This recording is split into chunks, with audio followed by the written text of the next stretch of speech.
This presentation is based on the report findings about Mandarin Oriental and about how strategic management is used within the company. Mandarin Oriental are a globally recognized company. They were first established in 1963 when they opened their first hotel in Hong Kong. There they built up a highly recognizable brand. Through 1974, their hotels continued to expand into wider Asia. Next, they expanded globally, bringing them into America, Europe, the Middle East, and North Africa. They have award-winning dining and spa experiences, including awards for the company's success towards becoming green. The Mandarin have very set policies with mainly the customers at heart, but also they take into consideration the different cultures and people they meet along the way. Their mission being to completely delight and satisfy our guests, where we are committed to making a difference every day, continually getting better to keep us the best. Strategies and policies that have been taken on by Mandarin Oriental will fill the next 3 slides. They are completely in mind of delivering excellence to not only the customers but its surroundings too.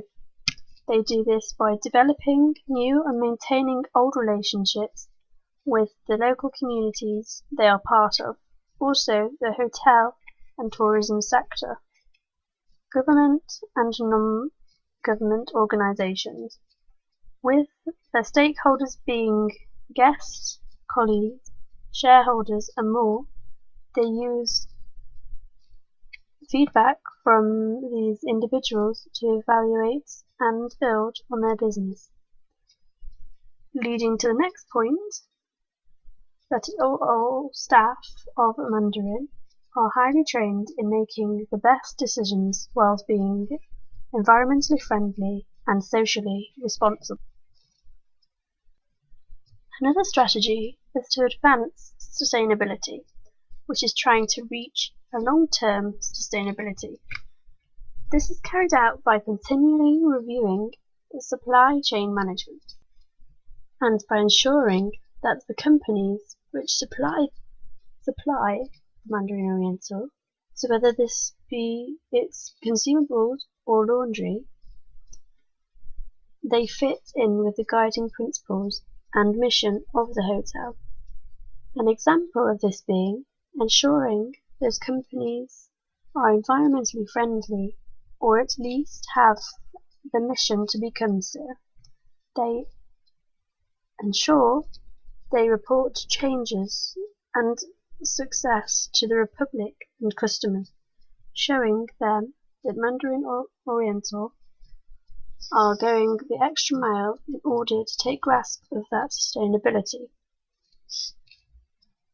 They are also improving sustainability by refurbishing their established properties, which will show the public they are not forgetting about their other properties that may be more behind with times when it comes to their policies, and they are not just forgetting about these buildings and building new in order to achieve a long-term sustainability, which will ultimately result in them receiving a higher sustainability.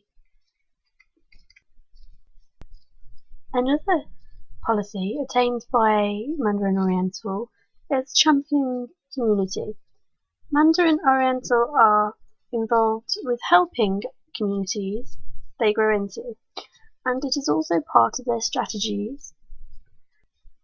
This starting with conserving natural resources, which will help become more environmentally friendly. An example of this is collecting the rainwater in some of the hotels to use for bathwaters. Also, they do this by taking part in local community projects. They also try the utmost to hire local people to work for them in order to boost the local economy, which makes them more accepted as a company in a new area. Finally, as stated in their missions, They want to preserve the local culture and use that within their hotels as much as possible, but at the same time keeping their own oriental heritage as part of the hotel. When it comes to risk within the Mandarin Oriental, it has been found that while yet they take risks, but they are responsible in doing so. They do this by ensuring they do their best to be accepted into other countries. They do this by employing locally, sourcing locally, and including local culture within their new hotel, and not just going in with a standardized hotel that will not fit in with the local surroundings. Although up to now the company is a global success, they are still investing back in Asia, and it is thought they are doing so in order to safely expand, and they are aware of the culture in Asia, and this is an easier way of making a profit. Recent risks that have been taken by Mandarin Oriental are the opening of their new hotel in Paris, which is now successfully running in profit, despite the economic downturns in Europe. The plans that Mandarin Oriental plans to take next are to continue to gain the sustainability until they have reached fully sustainable business. They also plan to do so with the environment, continue to grow and lower their usage of such things as water, and also those things that will produce pollution. This will be done by continuing to refurbish the established properties and building new properties in line with their policies. They are also looking forward to the opening of a new hotel in Guangzhou in 2013. Future strategies that have been suggested in the report that Mandarin Oriental should consider are investing more in Europe, should be the next step for this company. Even though Europe is only just coming out of financial crisis, there are the more high-flying cities such as Milan that haven't been affected as much. Milan sees many fashion events held during the year where celebrities and other wealthy people can be found that would use such hotels. Competition in Milan includes the Ritz-Carlton.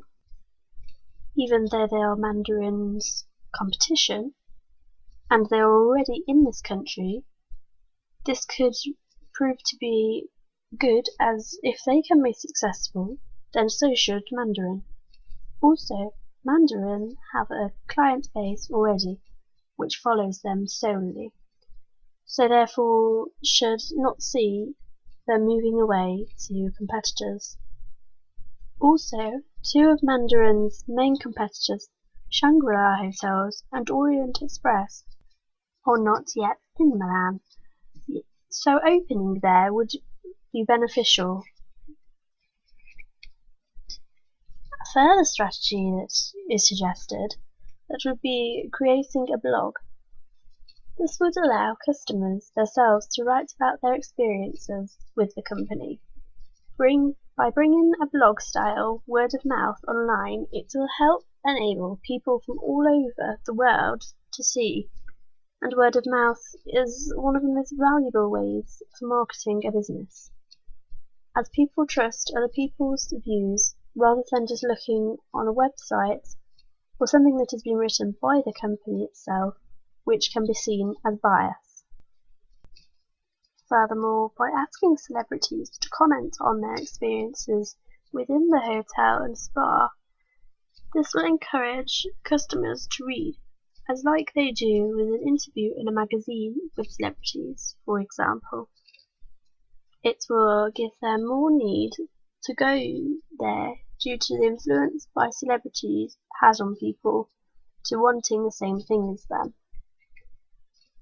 In order to encourage customers and potential customers to join in the first place, to make it worth their while, incentives of discounted treatments could be used. And finally, I hope you enjoyed this presentation, and thank you very much for listening.